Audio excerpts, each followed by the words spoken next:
Welcome back to another edition of the podcast, and tonight is our Gameweek 20 National League preview and predictions, proudly sponsored by Cards Accepted. As you can tell, once again, I'm not joined by Paul tonight, he's feeling unwell, but I brought in Football Manager's very own expert, Ryan Deeney, to cover him this week. And yeah, as I mentioned, bringing people like Joe on who've know a lot about the league, Ryan certainly does as well. Of course, you've kind of got to be quite obsessed with it, haven't you, to do what you do?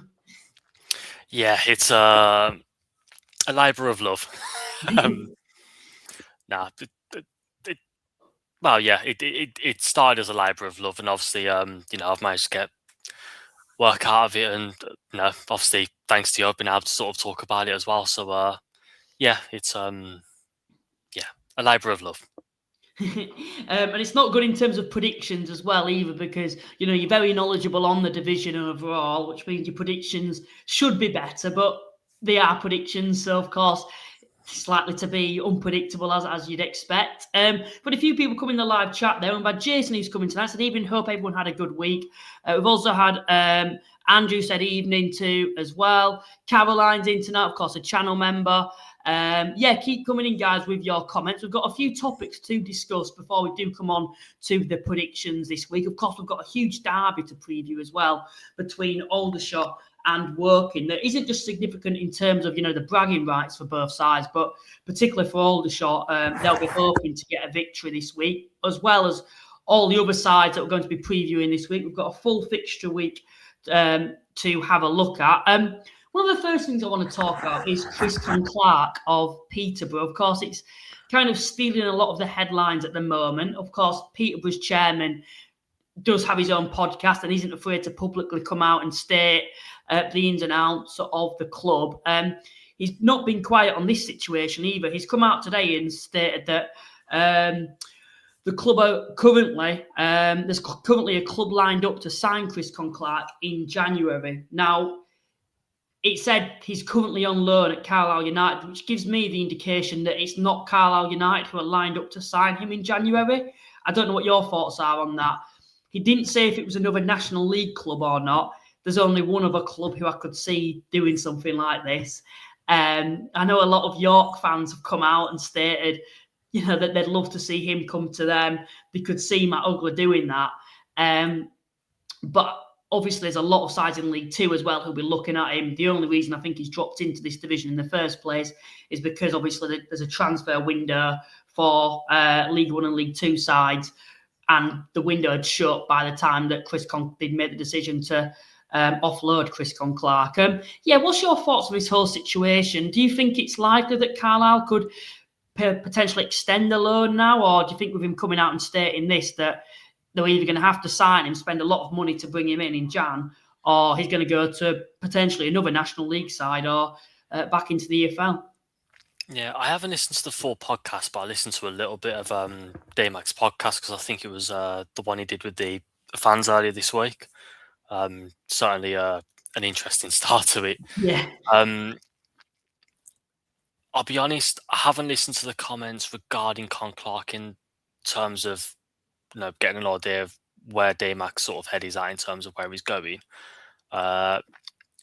When you think about the finances that the likes of Carlisle and, if we're going to go there, a York, a Forest Green and so on have got, I think you're probably looking at a certain few clubs in League Two. I don't think there's going to be a huge amount in there that are actually able to, pay the money. And ultimately, I'd imagine in Chris Clark's position, we're not talking about guys here that are going to be earning, 100 grand here and 120 grand there. You're talking about guys that, they're probably going to go where the money is. So in that respect, how many clubs are going to afford Clark in League Two? You're probably looking at maybe a Notts County, a Chesterfield, Gillingham, I don't know, maybe a Bristol Rovers. So probably aren't that many clubs that are in there that you could guarantee will be able to pay more than the likes of, particularly with the financial restrictions in League Two as well.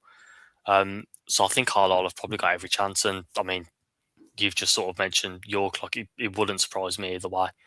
So I wouldn't be a hugely shocked to see him stay in the National League, given that the clubs in this league can offer, a little bit more money, and probably a longer contract length as well, potentially. So yeah, be interesting to see where he goes. I'd imagine Carlisle are probably desperate to keep hold of him now, particularly with Emberton sort of suffering the injuries he's suffering as well. So it's not like they've got the immediate replacement just walking into the side again.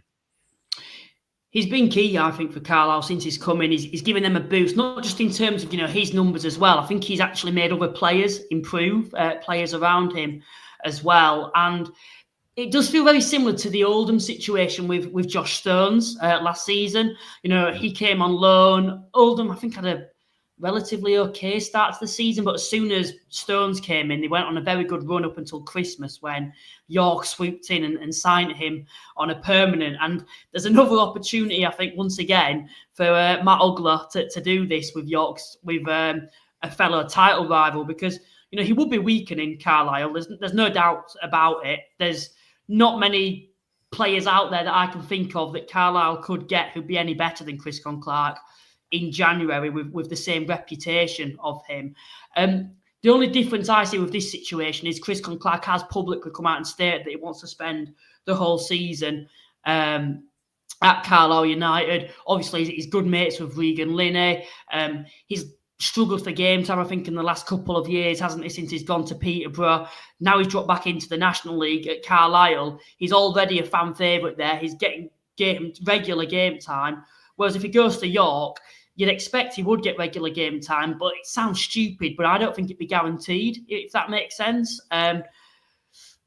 Maybe, but I just think there's so many options at York, where Carlisle, I think that role, there's that number 10 role for him, if that makes sense. Yeah, it feels very much... get the impression Maynard's maybe still just weighing up a couple of things with regards to his side, whereas Carlisle, he's very much gone in there. He's become sort of the main man in the centre of the park. And as you say, he's helped open the game up for other players as well, which I think is important. He's got a lot of freedom in the team as well. And again, you can see the link up with Kelly and Linney, and the fact that Williams and Luamba have been able to really support down that right-hand side as well. Yeah, be an interesting one to see where he goes, but I wouldn't be surprised at all if he stays at Carlisle. This isn't a case of, he's gone to a poorer side, and he's just about, it's quite clear he's going to move on elsewhere. He's joined a club that have the ability to be able to pay the money that he would probably want, or be able to sort of, run over his contract from Peterborough and so on. And if you're in that situation, you're happy, you're playing football, you've got the chance to win the league as well. It seems like a decent fit. I think there's something as well, and it interests me, and someone's actually stated it in the live chat here, is Luke Williams, of course, the former Notts County manager, is now the Peterborough manager. And when he was at Notts County, he tried to sign Chris Clark on multiple occasions. I think he would have fitted into that Notts County side at the time perfectly, if I remember back now. But him being at Peterborough now, Luke Williams, it's a new manager. A lot of Peterborough fans would actually want to see him back under, a new system under Luke Williams. But, Peterborough's owner keeps coming out and stating that, that they're looking to sell him on. But of course, things can change very, very quickly within football. Something else I want to discuss tonight on the podcast is, of course, Hartlepool. And it does feel like the same old story with them every season. Hartlepool's chairman once again has released a statement stating that some excellent names have put themselves forward for the Pools job. However, they're not reluctant to taking their time to find the perfect fit. Of course, Hartlepool at the moment, they're not in an awful position. They currently sit 10th, just 5 points off the playoffs. Of course, they've already dismissed the previous manager this season in Simon Grayson. Nicky Featherstone is temporarily taking charge of the club for the time being. I think, considering his lack of experience as a manager, I think Nicky Featherstone's doing a pretty decent job for me overall so far. It's just whether, he can keep this up over a long periods of a season. I don't know what your thoughts are, but it just feels like with Hartlepool, it's more than actually picking the perfect manager. It's the actual club overall on the football side, how it's actually being run, and how they're recruiting players. Are they recruiting the right players for the football club? Because I don't think they're afraid to spend money in the summer, or maybe offer quite large wages.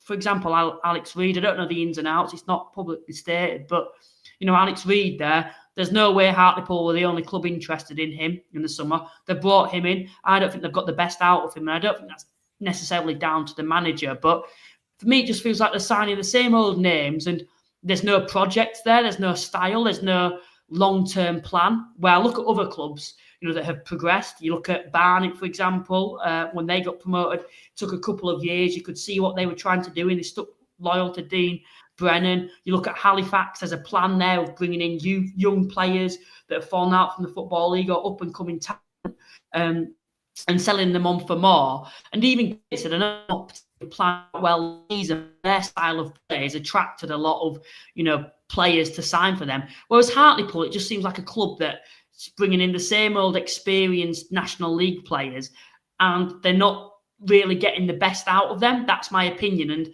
you can blame it on the managers as much as you like, but I think based on the last couple of seasons, there's been some decent managers at that football club, and none of them have been able to get a tune out of this squad. Yeah, I'm of a similar line to you, where every year you look at their squad and it's a good squad. You can tell they've got a healthy budget for the division. Not one of the biggest budgets, but a pretty healthy budget. I thought the summer recruitment was, they left themselves a little bit short in a couple of areas, but I thought the summer recruitment was pretty solid. What's the players they lost, I thought? Losing Manny Disarue and Mancini, for example. I thought they did pretty well to find quite good replacements, I thought. Yeah, I mean, you bring in Matty Daly, you bring in Danny Johnson, Alex Reid. They're never short of quality, never short of experience. They just seem like a club that don't really know what they want to be. And every time something slightly goes awry, managers hooked and they just start the project all over again. I never really know what to make of them. It never feels like they're in this state of absolute chaos where, you're expecting them to just plummet and drop down the divisions kind of thing. But I never really get the impression that they're ready to, I suppose, as you've mentioned, they're not a united club. They're not a club that have an ideology, a process, an idea of what they want to be and sort of to move forward with that. It just feels like they're making it up each season, changing what they've made up in the summer 3 times over because they keep replacing managers with different people. And yeah, same old story. I find them a really, I'm always weary of how quickly fans turn, because it happens a lot these days where people just turn on the, click of a finger. Hartlepool, it's taken me a little while to understand why the fans are so frustrated. And once you see it, you can't unsee it. And I just find them a very frustrating club to watch because, again, they haven't got a bad squad. They don't employ awful managers. It just feels like the moment that something doesn't go right, there's a swift change and all of a sudden everything opens back up towards the owner and the unrest and the frustration all sort of builds again. And I suppose fans don't really know, they're probably done blaming the manager, and it very much does focus on the owner at some point because it's just constant change. I agree. I just feel like it feels like it lacks ambition. It's a bit stale there. If you look since they've come down into the National League, there's been no progression, but they haven't had a particularly horrendous season where they've looked like they could have gone down at one point. Every season it's been between 10th and 12th, I think. And based on this season so far, I don't think they've got what it takes to break into the playoffs, but they're going to be able to pick enough points up to be not involved in a relegation battle. So it's thinking about what is potentially missing. I think for me, I look at Hartlepool as a football club, and I think there's so much potential there. I genuinely do, because if you think about it at the moment, where they're sacking managers, every other month, every season they're still finishing between 10th and 12th. And, with 7 sides being in the playoffs this season, or up to 7th of sides that can potentially get promoted come the end of the season, they're obviously not that far off. They're only 4 or 5 places off being inside the playoffs come the end of the season. So what is it that's missing? Is it stability? I think for me it is. I think it's being more loyal to a manager. I think it's very easy, particularly nowadays, where you get a manager, the fans turn a little bit, and then the owner's like, right, we need to make a swift change. Whereas for me, I still don't understand why they actually sacked Simon Grace, and I understand the results weren't great, but I just felt they were going through a bad patch and it would potentially pick up. People will obviously come out now and say, well, Nicky Featherstone, it's improved over him. Yes, because they've got a new manager boost, but at some point, when they start losing 1 or 2 games, it'll be the same old story. That's when they'll come in and employ another manager. And knowing the way Hartlepool have acted, it'll be a manager that doesn't suit the squad. That's something that they've done every season, or they've changed. They've had a manager in the summer who's been able to bring in his own players. And then it's not started too well. They've then brought in a new manager with a completely different philosophy, and it's not worked, or it's took a lot of time to adjust. And by the time it's adjusted, it's too late. That's my take on Hartlepool anyway. Yeah, I think one of the things that's frustrated me over the last couple of seasons with them, and it's something actually Anthony Limbrick really sort of brought with me.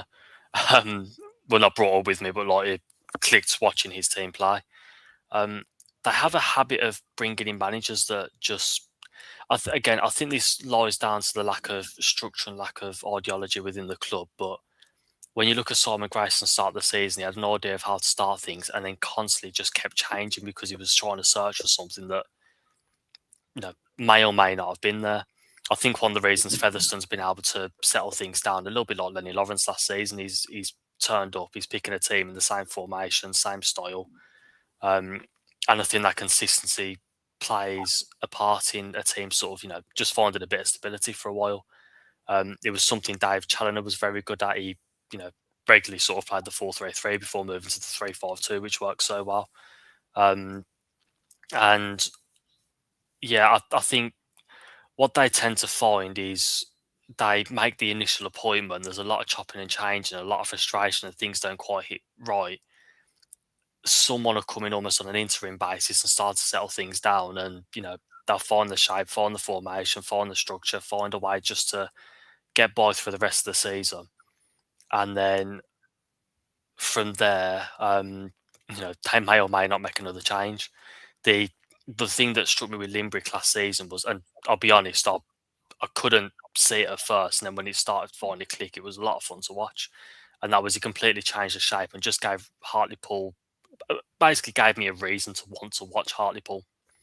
Reyes Cleary would often been sort of a striker, or very much a forward player, all of a sudden playing at wing back, and they're on the front foot. They're playing pretty decent football, and I think that's something that Hartlepool miss. Just something that I'm not saying Limbrick was the answer, but they do miss something that just, I'd imagine, makes fans want to turn up, sort of understand exactly what they are, what they're trying to be, and to do something just a little different, think outside the box a little bit, and just turn up with a bit more intent than just, here's a decent budget, here's a group of players, and, just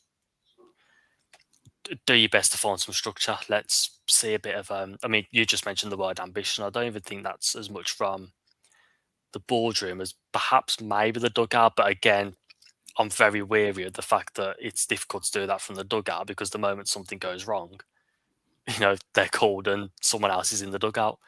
So it's very much an ownership problem. Whether they can find a manager that can, really take the ball by the horns. I mean, whether Featherstone's able to do that, but I don't know what budget he's going to have available now, because it seems they've spent a pretty decent portion of what they had available to begin with. But yeah, I think the biggest frustration being a Hartlepool fan at the moment is just the lack of anything really. There's not really much excitement around the club. No. Not much reason to be excited watching the team play. So you're kind of clinging on to those small things rather than believing that, there's a collective there that's going to really push and be ambitious, play on the front foot, let the leash off a little bit, and really, try and take to the division, I suppose, or take the division by storm.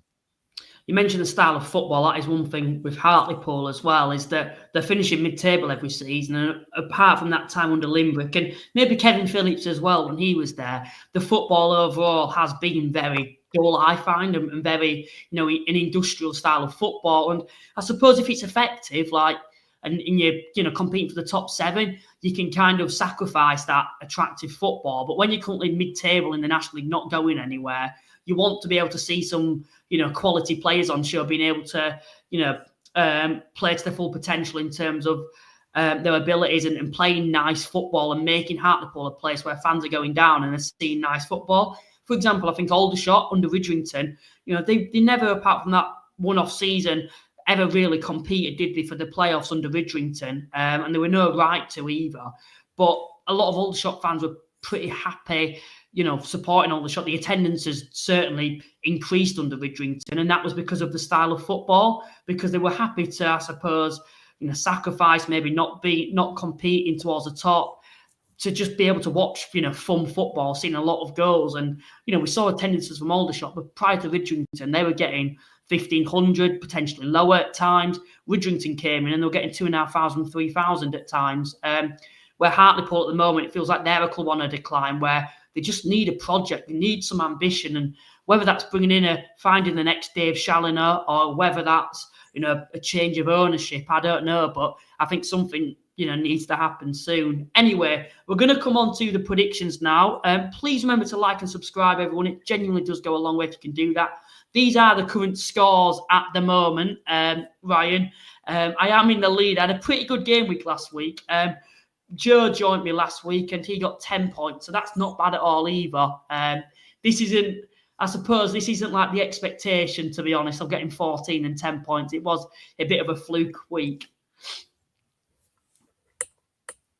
Right, I'm gonna put the predictions on the screen, and then we'll get straight on to the predictions. Please, as well, people in the live chat, if you want to put your predictions on show, then please do that, and we will put them on the screen. Like I've mentioned, it's a full fixture list this game week, so it should be quite an interesting one. If you're watching it afterwards as well, like most people do, please also let us know your predictions in the comments.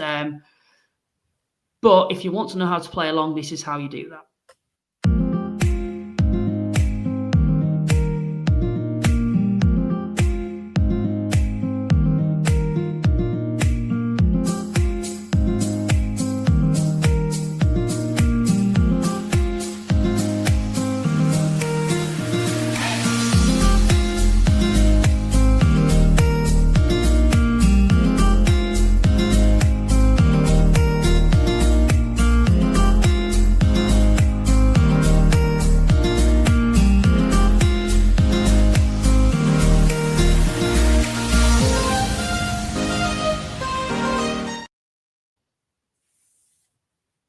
First fixture that we're going to look at then, of course, it is the derby between Aldershot and Woking. A lot of people suggest that this is the biggest derby in non-league. I don't know what's happened there.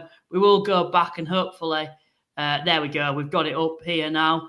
But yeah, it's often seen as probably the biggest derby in non-league. It's a huge game, of course, for the bragging rights, but I think as well, particularly for Aldershot at the moment, it's a huge game for them to be able to climb away from that drop zone. Coming into this fixture, Aldershot have picked up just 1 point in the last 9, sitting in 23rd place in the league. The fixtures don't get any easier either after this. They've got York City away.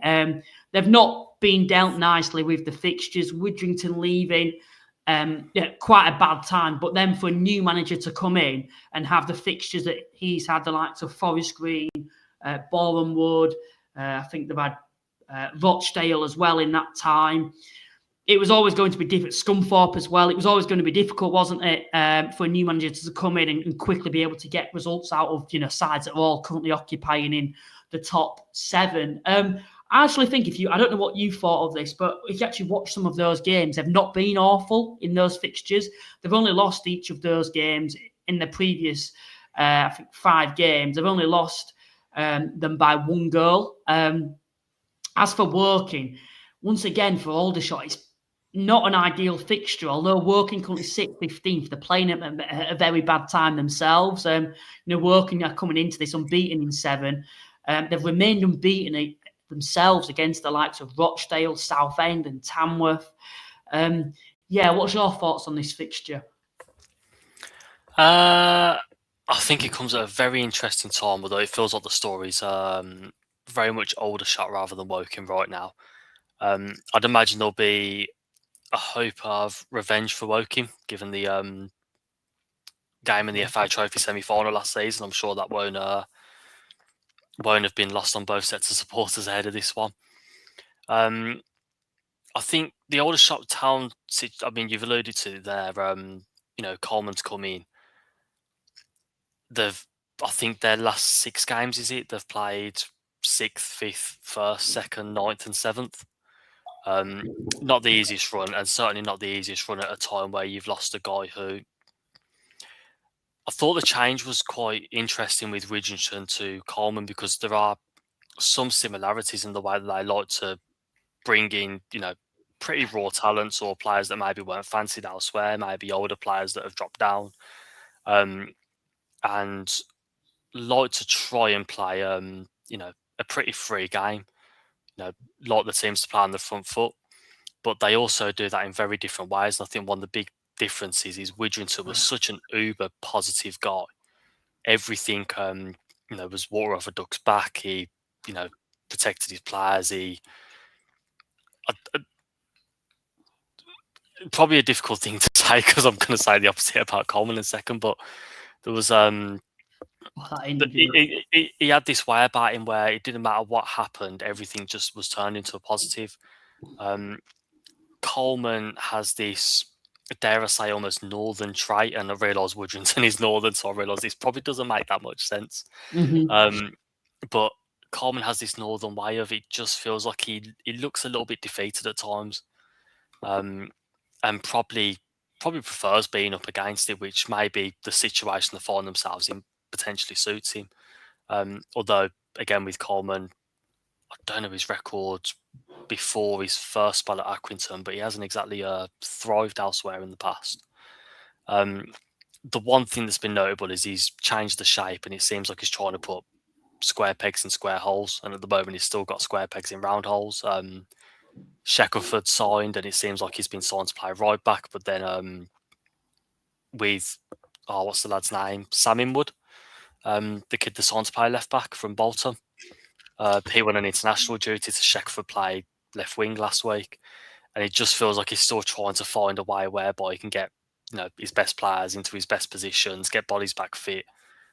It's changed the goalkeeper, and it feels like he's trying to sort the defence out first. And by doing that, he's also changed the attack, and the attack has since lost Josh Barrett, and it's a curious situation to find themselves in at the moment, where I think you can see what he's trying to do, but clearly things aren't coming off, and they've faced really tough opposition as well.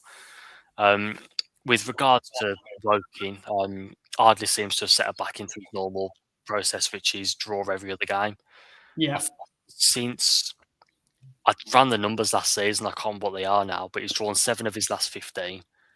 I want to say since his last 8 games at Solihull Moors, where he drew 4 and lost 4, he's got an impressive record of drawing nearly 50% of his games, which, when you consider most teams might draw, sort of between 8 and 12 a season. Quite the record. I think they've found the feet. Again, Ardley's also changed shape recently, but you can tell a couple of bodies are finding the feet. They did a fair bit of late recruitment, which they both Ardley and Jody Brown have said was very much by design. They wanted to wait to make sure they got the right players, the likes of Josh Kelly, Forster Casca. Took a bit of a risk, but clearly it's paid off for them, and you can tell they're a stronger outfit now. Whether they're going to make a late dash for the playoffs, I don't know. I don't know if they'll win enough games, but they're certainly finding the feet. If you're looking for a prediction for this one, which I'm guessing is the whole point of the show, I'm torn between whether it's going to be a draw or a Woking win. And I think I may play safe and say a 1-1 draw. I was the opposite. I was torn between Aldershot or Woking win, because I think if you actually watch Woking, they play not to lose in a lot of games, but this is a very different type of game. It's a derby, isn't it, against rivals. The crowd, have a huge part to play. And I think for me with Woking, I think defensively they're always pretty good and they're very well structured and organised, but that kind of sacrifices them offering much going forward, which I don't particularly feel they have much, if that makes sense overall. You speak about Coleman, and I understand that as well. I feel like for him, he's quite frustrated with the run of fixtures, the amount of injuries that he's had. It was probably a very bad time to be taking the Aldershot job. And I think, he's actually come out and stated, hasn't he, that he wants to have a clear out of the squad. He don't think there's certain players that are up to it. He wants to be able to bring in his own players. And we know with Aldershot, with the owner there, one of his criticisms is he doesn't splash the cash, or he's unable to. They're not a really wealthy side in this division. Unlike, for example, compare them to like Solihull Moors. Chris Millington's gone in there, had a couple of games, and the Solihull chairman's basically gone out and said, here you go, bring in some players. And they've brought in the likes of Scott High, Sinclair, or one or two others as well that they brought in too. And you think of, the calibre of those players compared to Aldershot and who they could bring in. And it's, quite different, isn't it? And particularly with the run of fixtures, they're not in a good position. It's harder to recruit players. In terms of this game overall, though, don't know, because I watched Aldershot. I watched them against Rochdale. I thought they actually deserved something out of that game. They were very unfortunate not to get anything out of it. And I think it has been the case in a few. I thought they did pretty well against Forest Green. They just switched off at the wrong times. Against Woking in this game, Woking hard to beat, but I do feel if Aldershot can get the first goal, they could go on to win this game. But I don't know, I might have to sit on the fence with you for this one, to be honest, and go for a 1-1 draw. I just think Woking unbeaten in 7, hard to beat, not under any pressure. I don't think for them it's a case of they're going to have to come out and win at Aldershot. I think they'd happily take a point, whereas Aldershot, they're desperate, aren't they, to win, I suppose, because like I've mentioned, the fixtures don't get any easier. They've got York, and then I think there's is it Altrincham after that, I think? No, they've got a side after that have recently come into form, I think. So it's not ideal for them. They're playing sides at the wrong times. And I do feel for Aldershot at the moment. But I'm going to go for a 1-1 draw for this one. But I think for Aldershot, this is huge. This is a must-win game. So I do think that they need to be going out to look to win this game, and I think they will, particularly being at home. Moving on to the next fixture. Go on, Barry. I was just going to say, can I just quickly make a point? Obviously, the comparison with Aldershot and Solihull Moors there. I think one of the big differences is Solihull Moors, when Millington took over, he was left with a shell of a squad. What was put together by Stephen Ward and Matt Taylor was so far off having, enough strength in depth, balance across the squad. Whereas I think one of the key things with Aldershot is Coleman's walked into a squad, and if I remember correctly, they had 28, 29 first-team players in the squad. Mm-hmm. I know obviously there's a few long-term injuries in there, which is part of the reason why a few more players are added. But he has actually walked into a pretty big squad as well, which I think is part of the reason why he's probably had to come out and say, we need to get bodies out in order to bring bodies in, because they've got so much, so many players that just aren't getting a kick of the ball at the moment. Just a little note on that one, I suppose. Moving on to the next fixture, Tamworth, who come into this fixture after defeating Bournemouth, and the only other side that have gone away to Bournemouth and defeated them on home soil is actually who they're playing this weekend in Rochdale. Of course, Rochdale last midweek of the following week, they got thumped by York, but they did get back to winning ways against Aldershot. It wasn't pretty at all, if I'm being honest, from their perspective. A lot of sloppy passing as well. It didn't feel like they were playing that usual, possession. Well, they were trying to play that possession-based game, but it wasn't as slick as what it had been previously.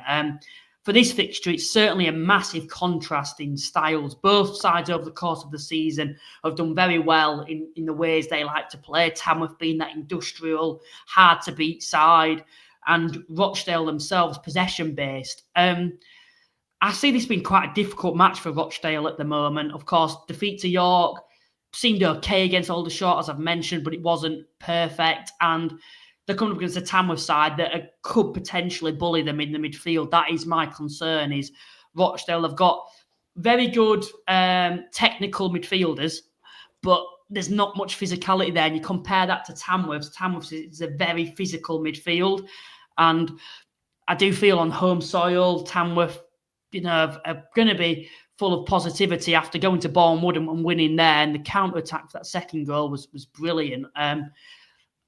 I am going to go against Rochdale for this one. And this is probably like my shock of the game week. I'm going to go for a 2-1 Tamworth win. How do you see it going? I'm the opposite to you. Yeah. I mean, to be fair to Tamworth, they got the result against Bournemouth last week, and be an absolutely fantastic result if they could pick up a win here. I know Andy Peakes at the start of the season was saying, I can't remember which game it was, but he mentioned after one of the games that he's desperate to get one of those big victories this season. Probably talking more about, maybe a York or a Forest Green or something like that. But obviously Rochdale are very much up there, and if we can get a result against them, it would be a fantastic result. Rochdale have done very well after defeat this season. I think they've lost 3 games now and responded to each one with a victory and a run of victories as well. And yeah, my head is leaning towards not an easy result by any stretch. I think they'll really have to work for it, and it could be one of those games where they end up with 75% of the ball and probably conceding a goal. But I do fancy Rochdale just to do the hard yards, get the result, get what they need to, and get out of there. So I wrote 2-0 initially, but I'm feeling the Tamworth goal. I'll go 2-1, 2-1 Rochdale. So the opposite to myself then. But yeah, I think it'll be a tricky game for Rochdale. But if they do get a victory, that is the sign for me of a side that's in a title race. I know it sounds a bit extreme, but these are the really difficult places to go, the awkward places. I don't think Jim McNulty is particularly looking forward to this fixture. It's certainly one where it's like, we need to get the 3 points and get out of there because, like I've mentioned, it's a contrasting styles. I don't think even if Rochdale do come out on top, they'll be able to, as someone's mentioned, pass Tamworth off the park. I think it'll be Tamworth will try to make it really scrappy. They'll be hard to break down. And it's just whether Rochdale will be able to break them down. And that is what I do fear, because I just think the physicality of Tamworth in that midfield might overrun them maybe, but we'll have to wait and see anyway. Of course, I'll probably get proven wrong now, and Rochdale will go there comfortably and win 2-0 or 3-0 or something like that. But we'll move on to the next fixture, of course. Brackley versus York City. Brackley coming into this game, 3 defeats in a row for them. York, I think, have scored something like 12 goals in the previous 3 games or something ridiculous, or 4 games, something ridiculous like that. I think as well with York, I don't think any side in the National League this season has come back from as many losing positions either. So, when they do concede, if they do, you've always got the confidence that they'll be able to get back into games. And that's very important, I think, for a title contender. For this game now, I think York will win this. I'm going to go for a 3-1 victory to York. How do you see it going? I watched Brackley midweek against Morecambe, and it was grim.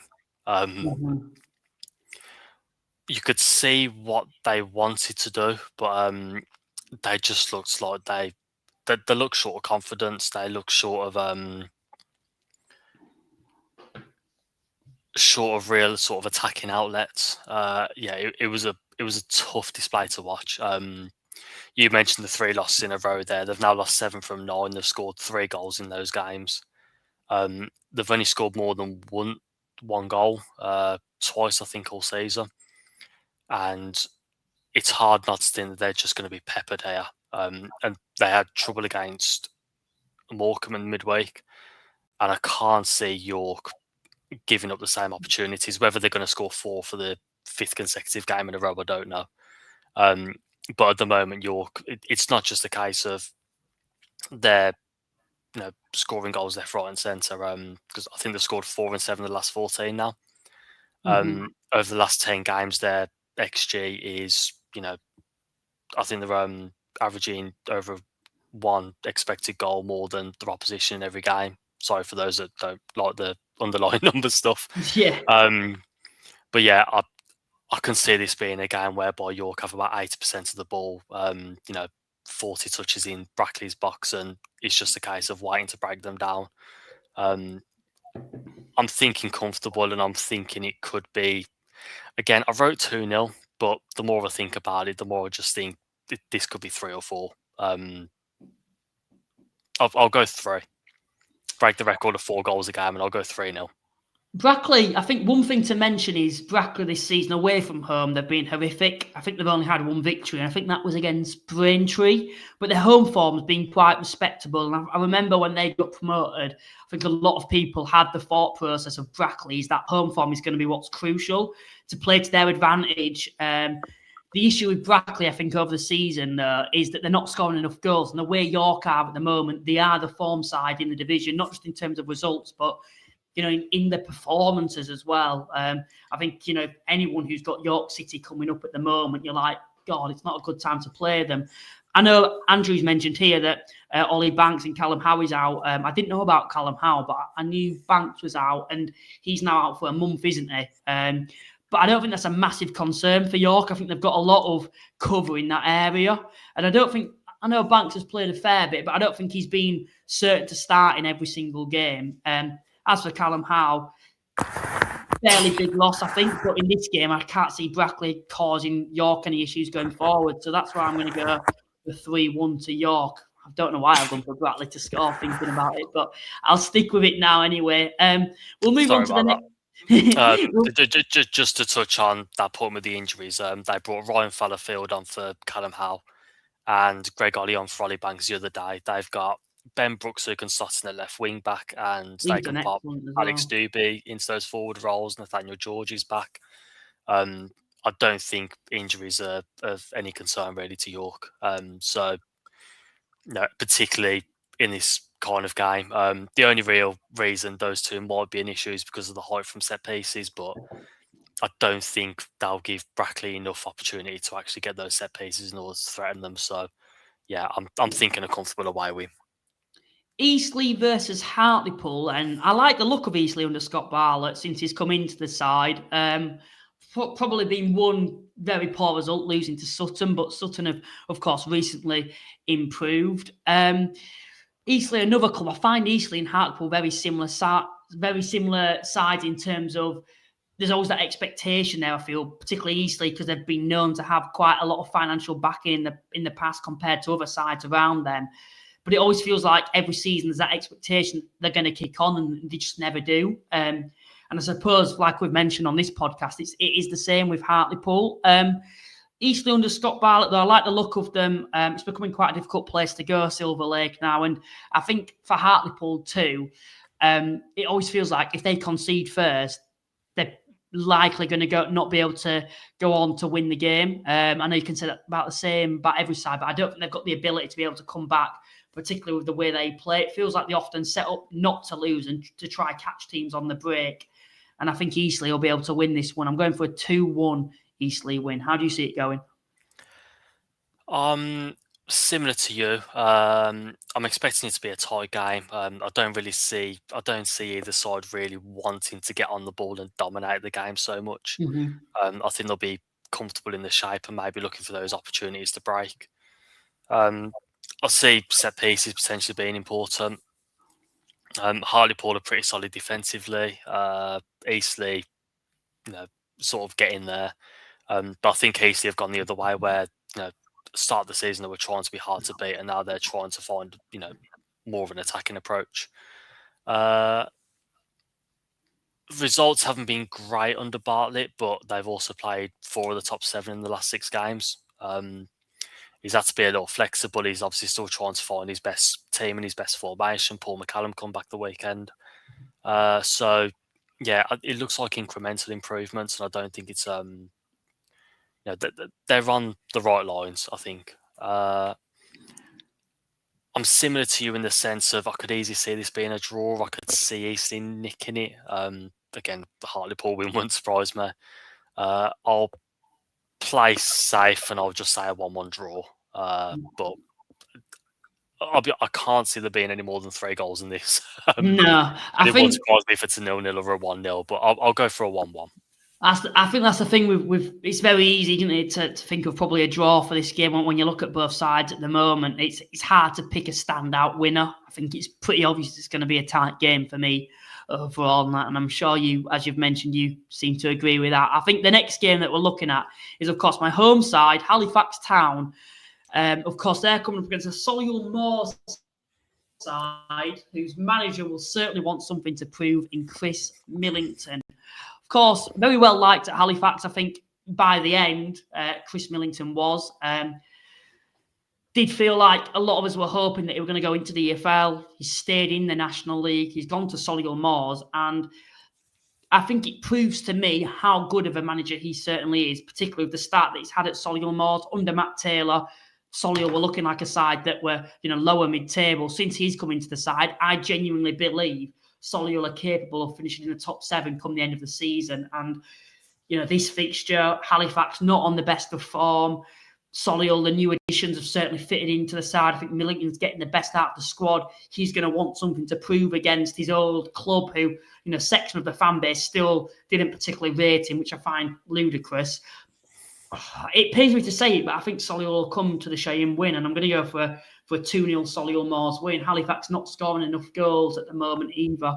And of course, we've had a few key players out injured, whereas Solihull, it feels like they're really starting to hit that form now. And you've got lots of Wakely, Warman with all the assists that he's currently getting, the additions of Sinclair, scoring, Scott High coming into the side against his former side, Halifax, and midfield I highly rate too.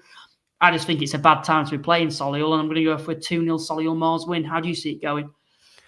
Yeah, I've got similar down. I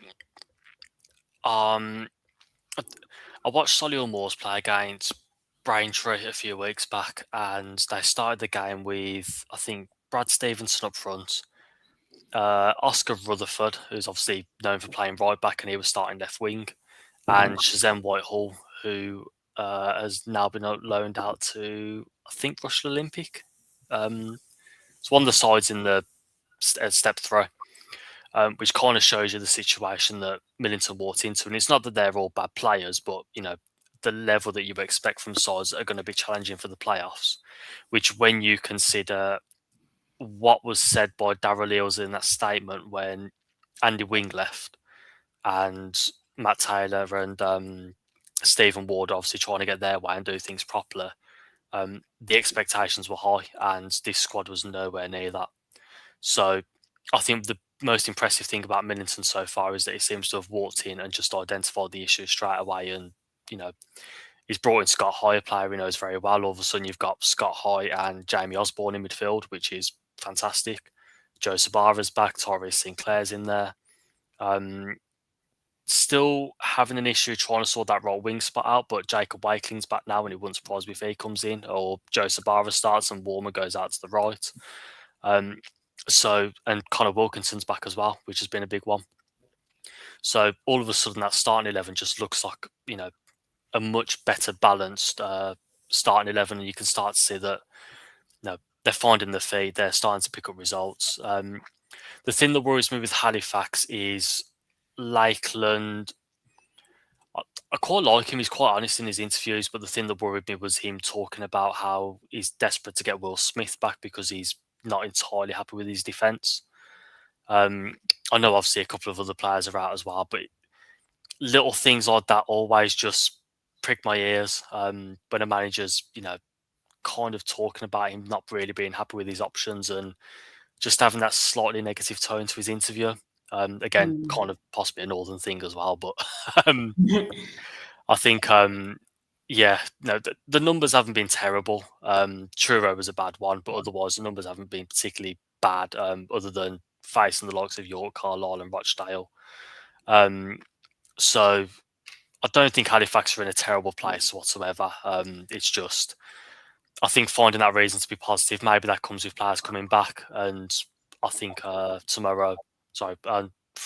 Saturday, I'm probably with you, and I think I'll back Solihull Moors victory. I've got 2-1 down. Gateshead versus Boreham Wood. then Bournemouth Wood will certainly be looking to bounce back after defeat to Tamworth at home. I think that came to a shock to a lot of people. Probably the first defeat for Bournemouth this season where they were strong favourites. I think when I look at their only other defeat, it was against Forest Green and Rochdale, which they were underdogs in both of those games.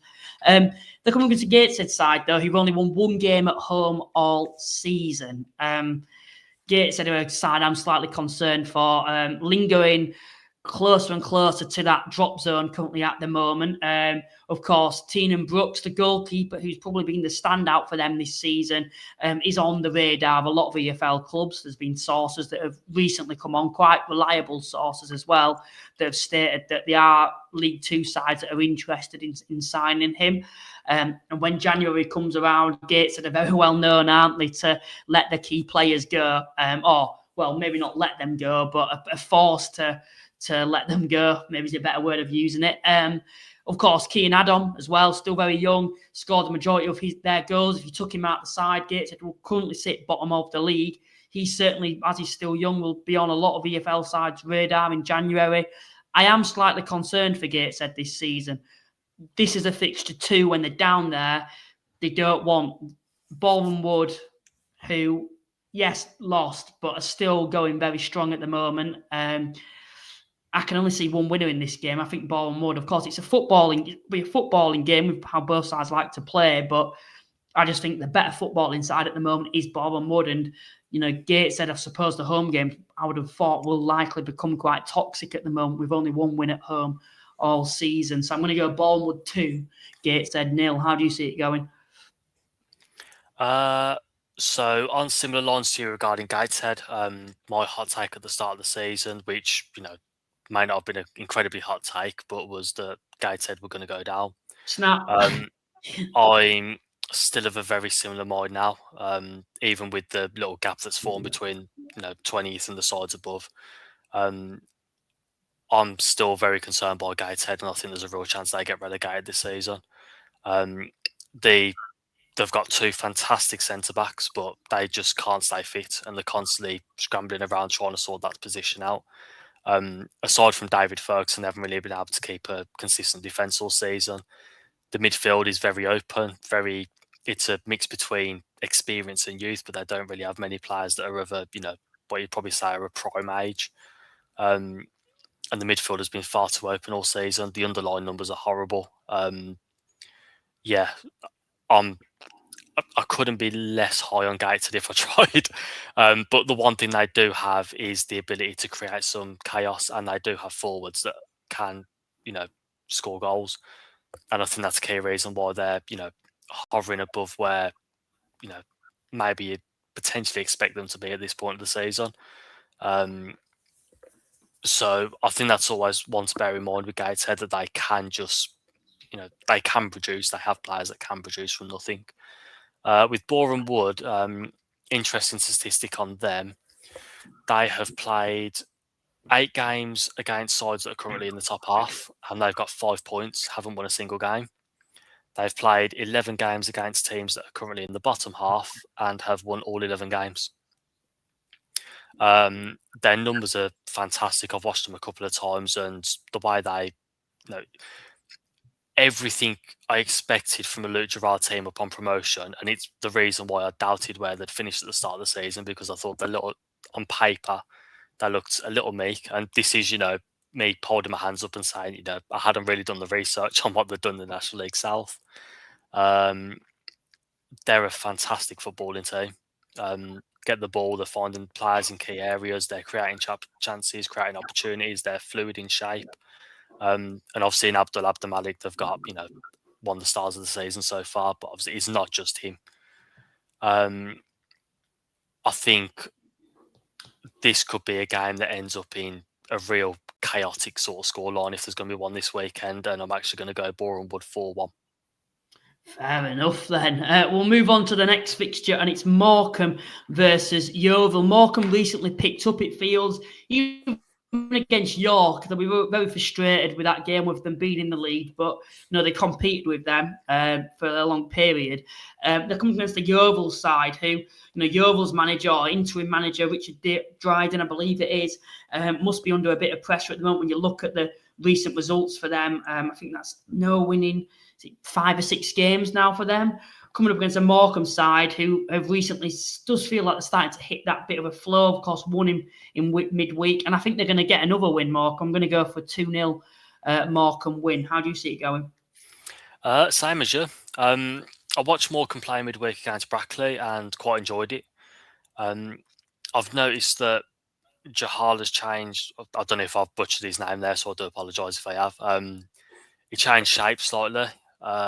Moved to a 3-4-2-1. Managed to get all 4 of his wingers in the team. Scored a brilliant opener through Jack Nolan, isn't it? I said John Nolan midweek and it's throwing me. Jack Nolan. The one thing will be, again, as mentioned earlier, I thought Brackley were really poor on the day, so how much to take into it, I don't know. Yeovil, a bit of a rough period, but they have faced 5 of the top 7 in the last 6 games, so, those fine margins against teams that are very, very good at this level. They do need to be a little cuter in the final third, and it's something Dryden's alluded to. I think part of the problem is I don't think he actually knows what his best team is at the moment, which is part of the problem. I've actually written the same as you. I've put home win 2-0, and I think I'm going to stick with that. I don't know if I trust Morecambe to keep a clean sheet, but Yeah. It would wrap up a very good week for them, given how the season's gone so far. They're finding their feet, and they look a good team until they lose the ball. Yeah, and then it's just chaos, isn't it? To be honest, when they haven't got the ball, they're too open. But Yeovil, they disappoint me because you mentioned him not knowing his best side. They've got 7 attackers, sorry, and a lot of them are quite well respected names. It just doesn't feel like he's getting the best out of them at the moment. Maybe potentially he's got too many options. But moving on to the next fixture, it is actually. Scunthorpe versus Braintree. I'm going to just come right up and go 1-0 to Scunthorpe. I think they'll win this one. Braintree, there are one side that I'm quite concerned for, and it's probably not the best of times because I believe Braintree come into this after victory, against Truro. I think Braintree aside for me that I would have to go down, and Scunthorpe, heavy defeat to Solihull. I think they're going to get back to winning ways though. I'm going to go 1-0. Yeah, I watched the Braintree Truro game last week just out of general curiosity, and poor quality.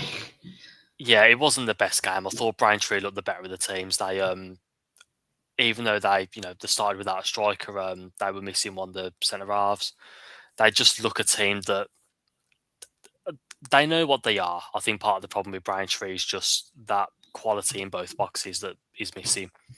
Obviously, we had the J. Emmanuel Thomas story last week, and it was quite nice, Steve Pete talking about him after the game and talking about how the Tottenham manager spoke really highly of him.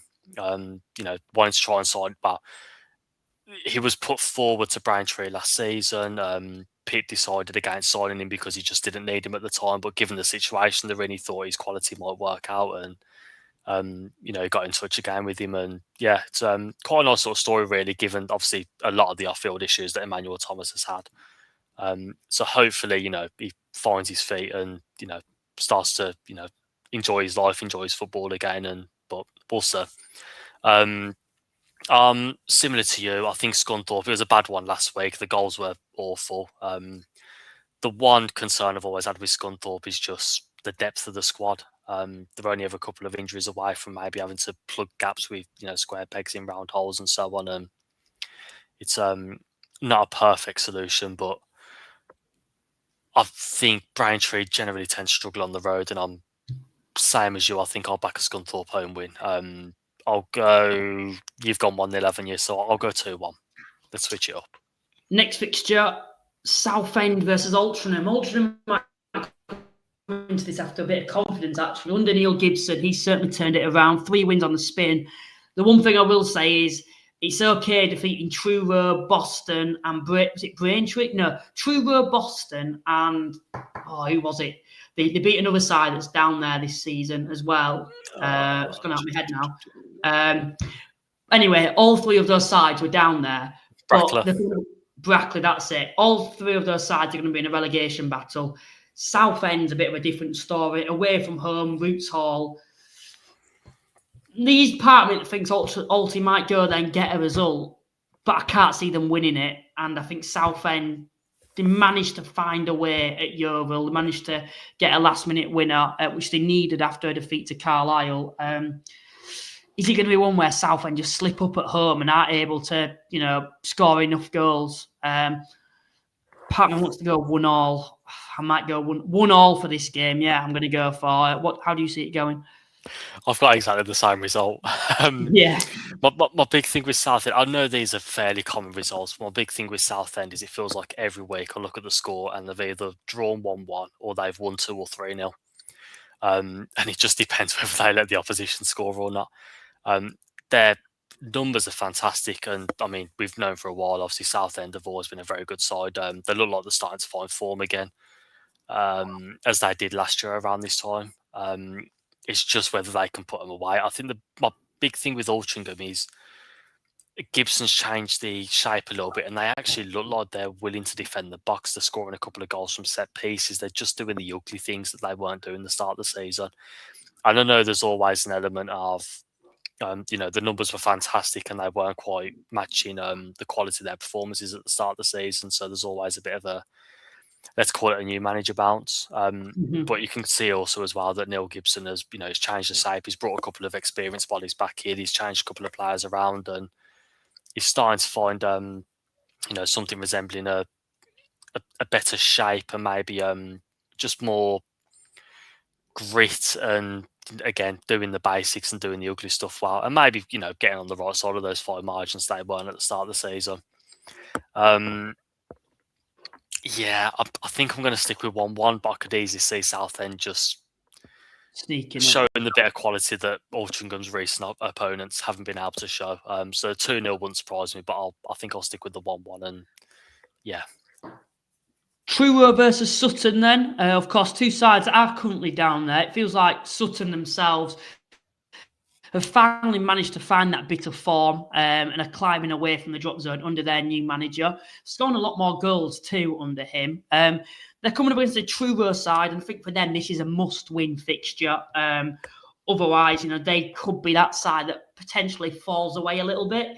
And there's a bit of a gap between them and being able to survive. Of course, at the moment, they are 4 points adrift. And if, Sutton win, there'll be a 7-point gap between those sides. And also, if, Braintree get a result, Morecambe, they're going to be in a very, very bad position. So it's a must-win game for me for Truro at home. Playing Sutton at a bad time, though, and I think Sutton might come on top on this game. I'm going to go for a 2-1 Sutton win. They've not been too bad at home, though, Truro. That is one thing to point out. 10 points in their opening 9. But I still think Sutton, the way they're playing at the moment, it's a bad time to be playing them. Of course, I'm beaten in 3 in the league, defeating the likes of Halifax and Eastleigh too. So, yeah, I'm going to go for a Sutton 2-1 win. How do you see it going? I'm quite torn on this game. There's something about a team being really bad against a team that are really performing, and strange things happen in those games. I watched Truro play against Braintree, as I mentioned earlier, and I'm really, really concerned about them. They look a team devoid of. They just look a team devoid of any kind of attacking pattern. Looks like they're relying on just individualism and relying on a quick player up front to just produce something and get them out of a hole. I left that game feeling really concerned by their prospects and kind of felt like they're done and dead and buried. I want to see a reaction from them. It's an interesting one because Sutton are obviously playing a very different style of football now. It's very on the deck trying to play their game, and it's always one of those where a lot of teams have found it difficult at Truro so far this season, whether it's the location and sort of, it always seems to be a strong win there. I can't decide whether this is going to be one of those really tense, awkward games or whether it's going to be one that just explodes into life because both teams aren't particularly brilliant, particularly defensively. This could be anything. Do you know what? Let's go 3-2 Sutton. 3-2. It's just throw one out. Right, I don't know. Moving on to the next fixture, Wealdstone versus Forest Green. Forest Green, I actually think are going under the radar little bit. It does feel like it's a bit more quiet there, yet they do, I believe, still sit top of the National League. Of course, it is in Rochdale's hands to go above them, but they're a side that feels with Forest Green. They've got lots of options and depth. Wealdstone, though, they've become a really tricky side to beat this season. I think they're one of those sides that no one particularly sees Wealdstone coming up, and I feel like this season now it's like, oh, that's a bit of an awkward fixture, because it does always feel like with a side like them who are still part-time, it is a must-win game when you compare their budgets to sides around you. Yet they always seem to just be proving people wrong. Their home form this season, they currently sit 7th in the league table based on their home form. I think they've only lost 2 at home as well this season, which came against Carlisle, and then the other one, if I can remember rightly, I can't, but I'm sure it'll come back to me shortly. But yeah, they've lost 2 games at home this season. As for Forest Green themselves, only lost 1 away, but drawn 3 in the 9. I'm going to go for a 1-1 draw for this game. Like I mentioned, Wealdstone's just a really difficult place to go, and at the moment, I think I've got to back them to get a result. Just to confirm on the other thing, Wealdstone have lost to Rochdale and Carlisle at home this season. Right, okay. So 2 of the best sides, and I suppose you could say Forest Green, you could add those to those lists in terms of the quality, but I've just got a feeling about Wealdstone for this game week. Yeah, it's an interesting game. 2 sides that are. I don't think Wealdstone will turn up against Forest Green and show him any respect, and I quite like it. Quite a lot of the chances for it. And yet Forest Green, for all the numbers people talk about, their defensive numbers are actually very impressive, probably because the way they are on the front foot and sort of camp themselves in the opposition half. So, but they always feel a little bit loose. So this is more probably a feeling rather than a numbers thing. I always feel like Forest Green are a side that you can get at if you're brave enough. So it'll be an interesting one to see how they approach. I mean, Wealdstone have certainly got the pace and power to be able to get themselves into the Forest Green half enough, being at home as well. Just on Forest Green, before I pick a result, listening to Robbie Savage last week, talking about the financial stuff and talking about how it's, little Forest Green pushing themselves up against York and Carlisle, and I found it a really interesting thing. I don't think Robbie Savage is a daft guy. I don't believe he believes what he's saying when he talks about that. I'm also curious to see whether Forest Green fans are really lapping it up or whether it's just sort of this thing that everyone's just going to run with. I find it a really interesting, bit of a psychological pull, really. Something to keep an eye on with. This isn't little old Forest Green. This is the team that have got 30 first team players, and certainly one of the top 3 budgets in the division. They're very much up there for a reason. Just an interesting topic of conversation after last weekend. Is that the interview? I don't know. Maybe it's not, because if not, I've not seen it, to be honest. But I know he did an interview and he mentioned Nailsworth and the population. Did he mean it like that in terms of like little old? Or am I thinking of a separate interview where he has actually mentioned the budget? No, he did an interview post-match last week where he started talking about being top of the league with clubs like big clubs like Carlisle and York City, and mentioned the budget and so on. And yeah, I think he knows the game he's playing, but I'm also curious to see how Forest Green fans are approaching it with regards to, do they believe it? Are they lapping it up, or are they sort of, is it just a ploy to sort of bring everyone together and, it's Forest Green against everybody else kind of thing?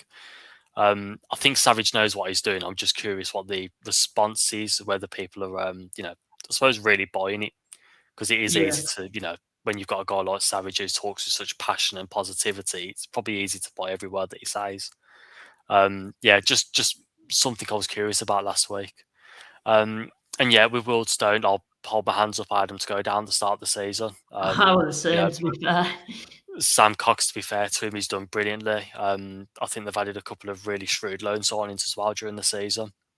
Obviously had to replace a couple of those now, but the same, Stephen Turner started last week and looks very comfortable.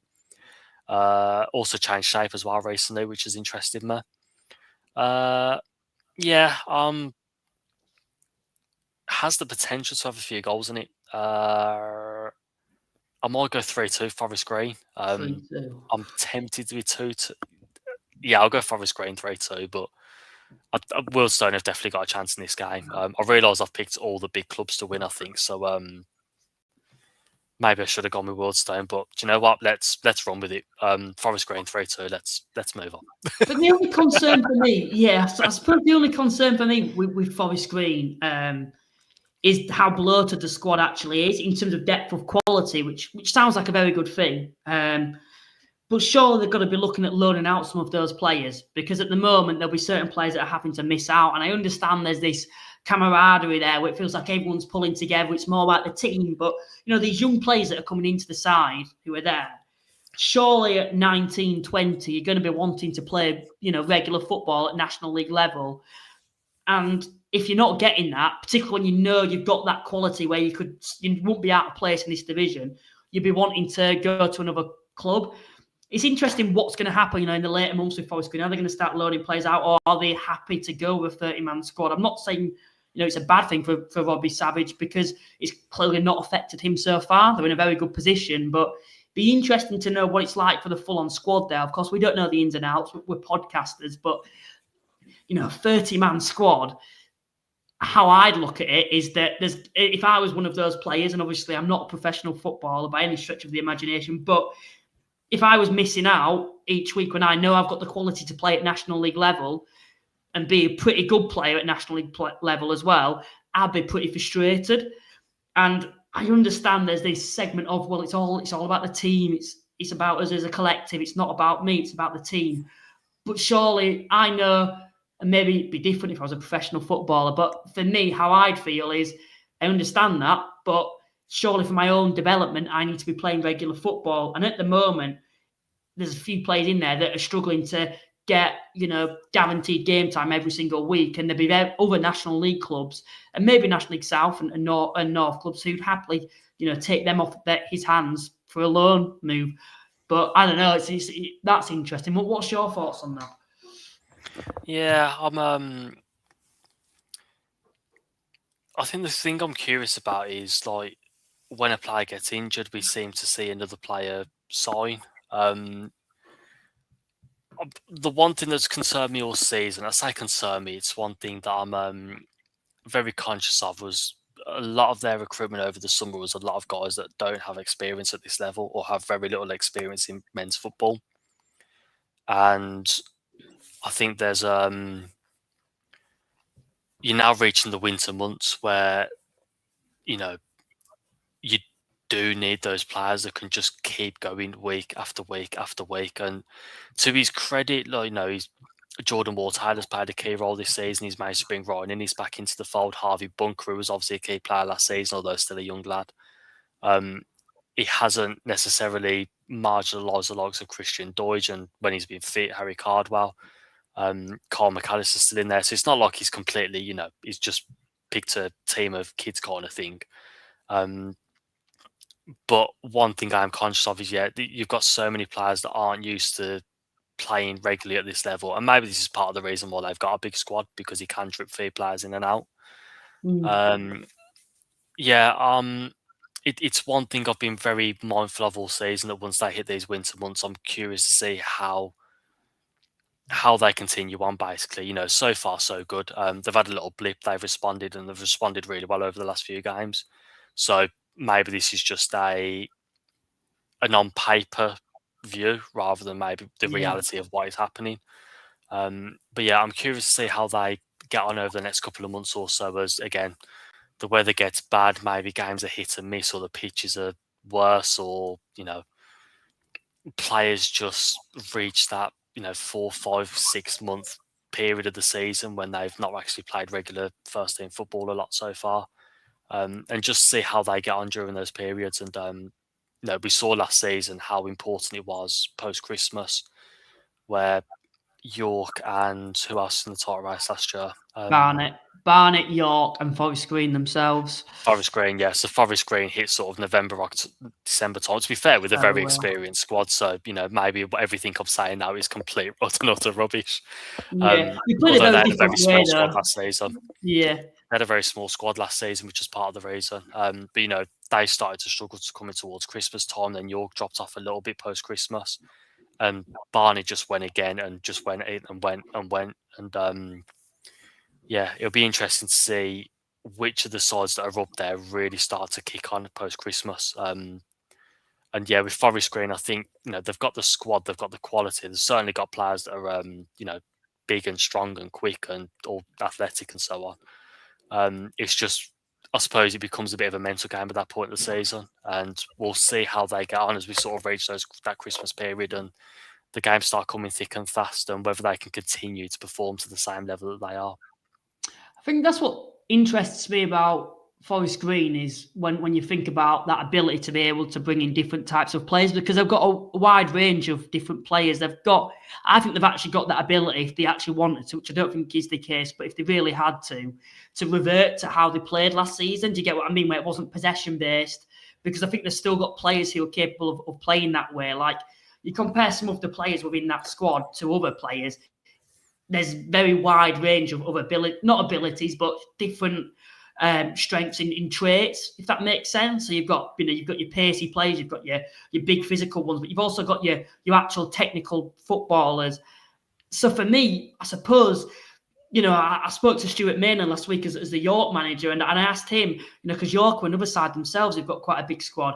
Do you feel like at times you've got too many options? And he said you can never have too many options. And I suppose that's something that Robbie Savage could agree with as well. He keeps coming out and stating that, he's thankful to the owner. The owner's clearly backing him, and they've got a very good connection there. And so far, so good. And particularly in the winter months, I suppose, as you've mentioned, when injuries start to kick in and was, games become probably less, pitches become maybe not as nice as what they currently are. You can play that free-flowing football. That's when they can take advantage of having those more physical players to their disposal. But no, to be honest, it'd be interesting to get Robbie back on to ask him some questions about that, to be fair. But no, on to the final game of the game week. Boston versus Carlisle. Boston, I think, have actually picked up one or two results against some of the better sides. I think they drew to Forest Green. They drew to Scunthorpe, and I'm sure there's another side as well. It might have been Southend. But they're coming against Carlisle United, who actually dropped points at home, didn't they? But I think they're going to get back to winning ways, Carlisle. I don't see it as a major concern. I think 9 times out of 10 they'd have beaten Eastleigh that day. So I'm going to go for Carlisle 2-0 win. How do you see it going? Yeah, I think Boston are plodding along quite nicely. They've had their issues start the season. They seem to have this rotating injury list, and players just as soon as one player comes back, another one drops into the treatment room. But they're getting there. I think Coughlin's starting to find Coughlin, starting to find a little bit more consistency with his selection and shape and so on. I think the numbers are also improving as well off the pitch. I think results have also improved with that as well. So they're getting there. I think this might be a game where I think Boston have a habit of going a little bit man for man at times and trying to sort of outrun teams. And I can see a situation where Carlisle turn up here, and just the moment that someone slips up in a Boston shirt, as always with Carlisle, it's that ball's all of a sudden at Chris Clark's feet, it's at Regan Linney's feet, and they're just ruthless. Yeah, I'm going to go with an away win as well, and I'll go 3-1 Carlisle. Yeah, I think for me, when I look at Carlisle themselves at the moment, I still feel like they're a side for me that recently, when I've looked at them, what's really interested me is the likes of Lumber, who throughout the season has been quite underwhelming in the Carlisle shirt.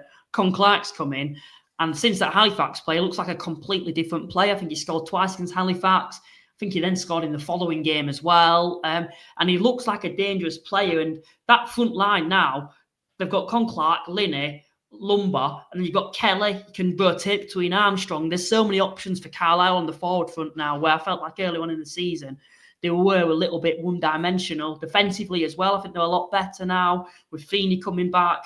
For me, if Con Clark remains at the club, if they keep him in January and they're strengthening a little bit of depth in those defensive areas and maybe a midfielder, I think Carlisle could have the capabilities to win this league this season. I don't think they will, but I think they've got the capabilities to, and they should definitely be in a title race.